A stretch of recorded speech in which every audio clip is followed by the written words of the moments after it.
Okay, welcome back everybody. The Ruckus Crawler here, aka the Rolling Stoner, and we got ourselves another little mail day here. It was an unexpected mail day. So in 1 week's time, 2 trips out, I broke the servo horn on the base camp, thanks to those big new heavy tires we got going on there and the torque flex that we're getting now because of it. So I need to replace the servo horn, and I also have to look into getting a proper mount for it, but I'll see if I can just, put something together for now, jam something in there and get it to, tighten up a bit to minimize that torque flex. And then with the Capra on that test run with the J Concept Tusk tires that I was just absolutely loving, we took a tumble right over the edge, unfortunately, of this little kind of higher up spot. That's the thing, you want to build up a rig, you want to make it heavy, add all that weight to it. Didn't survive the fall, just bent the servo horn. Not the horn itself, but it bent the wheels over and it stripped the teeth on the horn. So I haven't actually taken it apart yet. I'm hoping the servo itself is okay. I'm going to hit it with my file to get the teeth kind of sharp, and I'm going to put a lot of Loctite in it this time, and all the screws as well, because I think that's my issue, is I'm not Loctiting enough. So I'm having parts going loose, and then the way I drive, when something gets loose and there's a little bit of give, then you give, you take, you lose your parts. So PSA, everybody, use your Loctite well. I'm pretty lazy with it. I really need to start using it more. And then it's just the local-ish hobby shop I use. You spend over $100, you get free shipping. So basically it was like spend another $18 and you get some more stuff and you don't pay for shipping. So I don't know, I got a little assortment here. This is a factory team aluminum clamping servo horn at 20 millimeters. This one's pretty just straightforward. I'm thinking we'll probably put that on the Capra because not much to go wrong in there. I don't even know why I ordered it. It was just in case, because I'm really bad with sizing of stuff. I ordered basically the exact same servo horn, but in the 15 millimeter. So I'll keep this as a backup.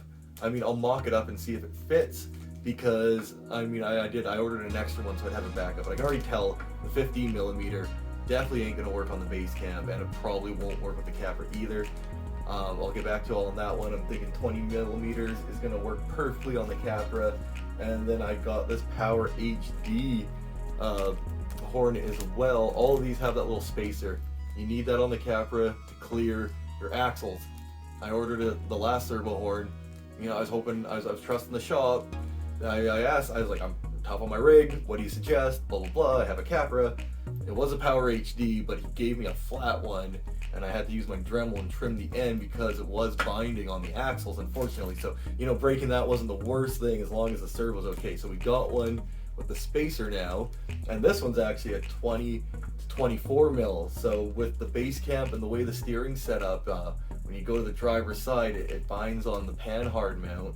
So I'm hoping to stretch it out a little bit further, so we get just a little bit more articulation there on the driver's side. So that was what I needed. And then to fill the order, we got some RC 4-wheel drive tow straps. Why not? They're pretty scale. You get 3 different sizes. I am building a tow truck right now on the 24 scale, so I'm hoping at least the small one, maybe the medium, can work for that build. And then we just got another one because, I don't know, it's kind of fun. Kind of fun to have some scale stuff around. And again, that wasn't quite enough to fill the order, and this bad boy was on sale. So this is the RC 4-wheel drive Marlin crawler. Yeah, the Marlin crawler bumper for the Trailfinder 2. So I am taking a pretty big risk here.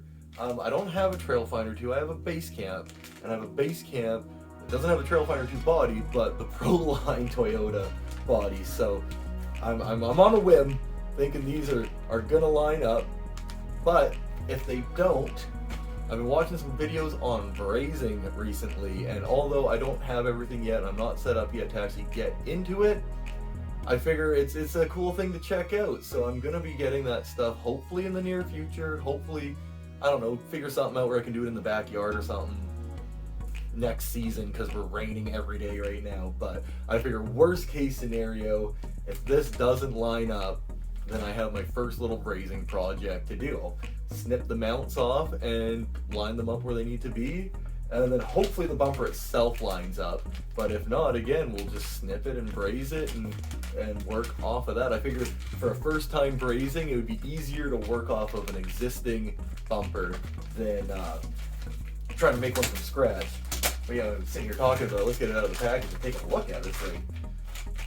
So I was looking at, can't remember the name of the company offhand. I mean, I'm not affiliated or sponsored or nothing, but I was looking at this company that builds these bumpers from scratch, and they're just so nice, and I do want to get them, but they're really expensive. Work slows down for me during the winter time. This bad boy was on sale for 30 bucks. 30 bucks Canadian. I mean, how can you go wrong? And that is a pretty scale AF bumper. So you got your stinger, even has a winch plate, not just the slot for it, but it's got the winch plate, so you know, if this works out, we might be getting a winch. And yeah, a bunch of options there. It goes around the side of the body, so again, I'm taking a big risk. Don't have a trail finder, not even close. Well, I'm kind of close, so I'm hoping it's close enough. So yeah, let's quit this rambling and see if we can get that thing hooked up. Okay, well that did not take very long at all. So, popped out the stock base cam bumper. First stock bumper, not bad for a little plastic guy. Got my lights all, I don't have a drill or nothing, so I just super glued them on there. You know, you gotta glue them back on every so often, but it's been working out good. So, got the bumper off, no problem. And would you look at that? So, the mounts line up perfectly. It really did. And, I have to say, it's pretty good. It's pretty good. I mean, these parts here, dropping my radio on the floor. These parts here are just clearing the body itself. So, I mean, they're doing their job. They're going to protect there. The only thing is that full flex, it's going to bind a bit. But if you see, it's not actually binding that much. So, plan will be to trim it back to about there, line it up. And yeah, I mean, for 30 bucks, how can you go wrong? That's a metal scale bumper. I mean, it is sticking out pretty far. So I would like to see if there's some way I could maybe get it to sit back a bit further. I don't know, that one might be tricky using the stock mount. So I'll play with that. But I mean, realistically though, there is enough room to have a winch there and not have to trim that beautiful 3D printed grill. So, I don't know, for a $30 sale bumper, that's pretty scale. That is pretty scale. I don't know, the body's not clipped on or nothing, so I'll have to mount it all up, make sure, you know, it lines up and it looks good, but so far so good, pretty impressed. So, something to know for everybody out there that is kind of curious, the RC 4-wheel drive Marlin crawler, at least the front bumper, lines up with the stock body mounts of the base camp from Axial. So, as you, like I was saying, it is sticking out a little bit far. I don't know how well it's showing on camera, but also, like I'm saying too, that is pretty good for, you know, you can put a winch in there and you don't have to worry about nothing. So I would like to clean it up so it's not so many big gaps and stuff like that. So I'll play around with that. But yeah, RC 4-wheel drive Marlin crawler bumper for the Trailfinder 2 pretty much fits on the base camp. And I'm pretty sure too, my Toyota body here is wider than the base camp, so it does fit pretty nicely if you were to actually put this on the base camp body. Shoot, I should almost grab that and mock that up. Let's do that right now. Sorry, you gotta wait for a second. It's right here. Let's just see. Hey, we still got the stock base camp body sitting here with the Toyota stickers on it because when I bought this body, I knew I was getting the 3D printed grills.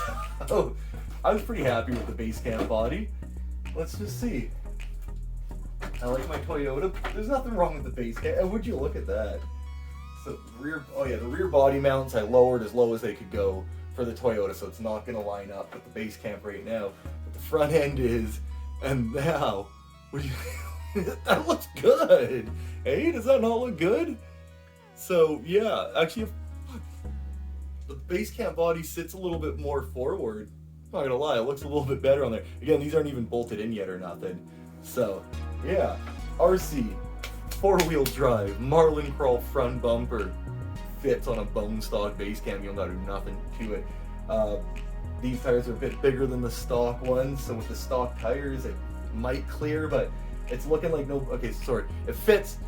One modification you're gonna have to do, whether you got a grinder or even just some metal snips maybe, we'll see what I come up with, you're gonna have to trim just this little bit sticking out the side. I mean, if you put some smaller tires on there, that might not be an issue. I'd want to trim it either way just so it sticks with the lines of the body, but I'd say pretty good. I'm actually kind of curious now to see the rear bumper. They had two options. One was, I can't remember if the Marlin one or not, but it had kind of a big step coming out the back of it, which just, in my opinion, why would you put that on a bumper for a rock crawler? Because it just totally kills your departure angle. Again, though, I was thinking about it afterwards. I'm like, I could just, you know, zip cut that step off and paint it black or something, so you know it's not just a big cut off part of the bumper there. But that's an option I could do, because that one was on sale for pretty cheap too.